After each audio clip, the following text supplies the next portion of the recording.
রান্নাবাটির পক্ষ থেকে সকল দর্শক বন্ধুদের স্বাগত জানিয়ে শুরু করছি আজকের রেসিপি। আজকে বানিয়ে ফেলেছি সয়াবিন আলুর তরকারি।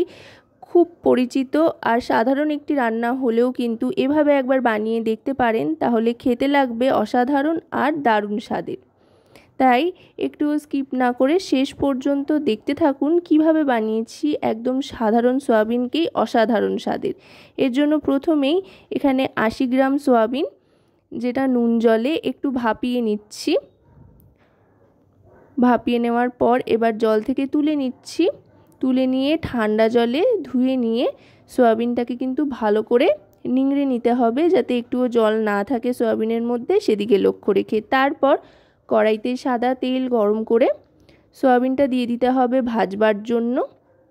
গ্যাসের ফ্লেমটা কিন্তু মিডিয়াম টু হাইতে রেখে সয়াবিনটা ভাজতে থাকতে হবে।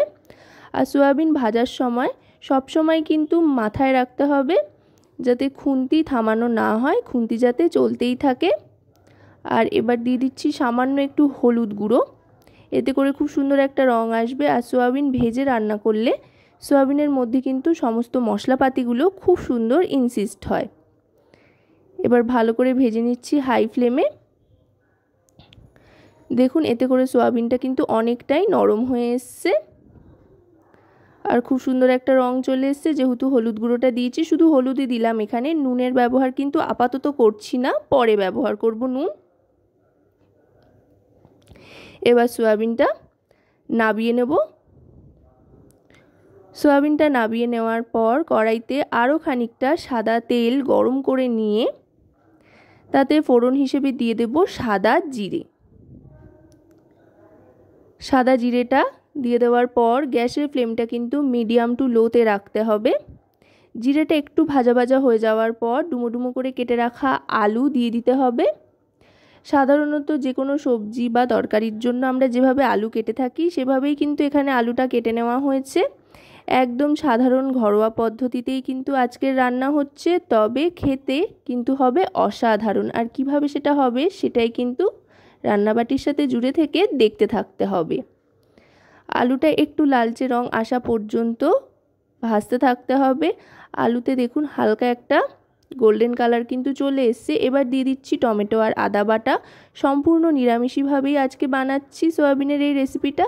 চাইলে কিন্তু আপনারা পেঁয়াজ রসুনের ব্যবহারও করতে পারেন, তবে নিরামিষভাবে বানাচ্ছি এই কারণেই। চাইলে আপনারা এটা যে কোনো দিনই বানাতে পারেন, আমিষ অথবা নিরামিষ দিনে।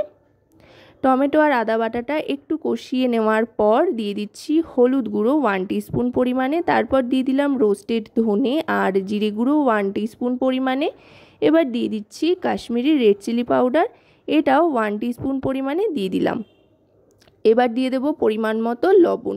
এবার সমস্ত গুঁড়ো মশলা আর লবণের সাথে আরও খানিকক্ষণ মশলাটাকে কষিয়ে নিতে হবে মিডিয়াম টু লো ফ্লেমে, যতক্ষণ পর্যন্ত না মশলা থেকে তেল ছাড়ছে। একটু সময় হাতে নিয়ে কিন্তু মশলাটাকে কষাতে থাকতে হবে। আর অবশ্যই কিন্তু মশলা কষানোর সময় গ্যাসের ফ্লেমটাকে মিডিয়াম টু লোতেই রাখবেন। দেখুন মশলা থেকে কিন্তু তেল ছাড়তে আরম্ভ করেছে। এবার দিয়ে দিচ্ছি জল। খুব বেশি জল কিন্তু দেওয়ার প্রয়োজন নেই। আলুটাকে সেদ্ধ করবার জন্য হাফ বাটি পরিমাণে জল দিলেই কিন্তু চলবে। এই রেসিপিটা সাধারণত একটু শুকনো শুকনোই ভালো লাগে খেতে, খুব একটা বেশি গ্রেভি কিন্তু এর হয় না। এবার ঢাকনা চাপা দিয়ে দিলাম। 2 মিনিট মতো ঢাকনা চাপা দিয়ে রাখবার পর ঢাকনাটা সরিয়ে নেব। আলুগুলো যেহেতু ভেজে নেওয়া ছিল তাই সেদ্ধ হতে কিন্তু খুব একটা বেশি সময় লাগবে না। 2 মিনিট বাদে ঢাকনাটা সরিয়ে নেওয়ার পর এবার সেদ্ধ করে ভেজে রাখা সয়াবিনগুলো দিয়ে দিলাম। এবার ভালো করে মিশিয়ে নিচ্ছি। আশা করব রেসিপিটি আপনাদের ভালো লাগবে। ভালো লাগলে অবশ্যই রান্নাবাটি চ্যানেলটিকে সাবস্ক্রাইব করে লাইক শেয়ার কমেন্টের মাধ্যমে আমাদের পাশে থাকবেন আর পাশে থাকা বেল আইকনটি অন করে দেবেন সবার আগে সমস্ত রান্নার নোটিফিকেশান পাওয়ার জন্য। এবার দিয়ে দিচ্ছি টমেটো কেচাপ। এটা কিন্তু অবশ্যই দেবেন। টমেটো কেচাপটা দিলে কিন্তু বেশ চটপটা একটা ব্যাপার আসবে। এখানে 1 টেবিল চামচ পরিমাণে টমেটো কেচাপ আমি দিয়ে দিলাম। এবার দিয়ে দিচ্ছি কাসুরি মেথি, এটাও অবশ্যই দেবেন। কাসুরি মেথি দিলে কিন্তু যে কোনো রেসিপি থেকেই বেশ একটা অনুষ্ঠান বাড়ির গন্ধ আসতে থাকে। এবার দিয়ে দিলাম পরিমাণ মতো চিনি, এতে করে স্বাদে ব্যালেন্স আসবে।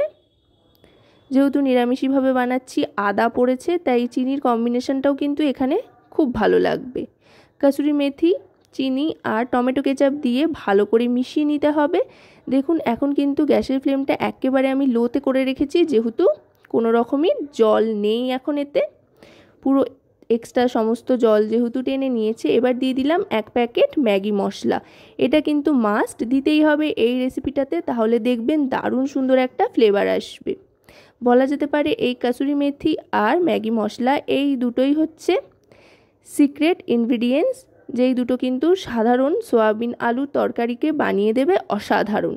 এবার দিয়ে দিচ্ছি সামান্য ঈষৎ উষ্ণ গরম জল, হাফ বাটির থেকেও কম ঈষৎ উষ্ণ গরম জল দিয়ে ভালো করে মিশিয়ে নিচ্ছি।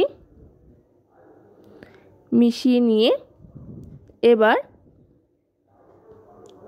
গ্যাসের ফ্লেমটা কিন্তু মিডিয়াম টু লোতে রেখেই এটাকে একটু ফুটতে দেব, যাতে করে মশলাপাতিগুলো সমস্তটা খুব ভালোভাবে ইনসিস্ট হয়।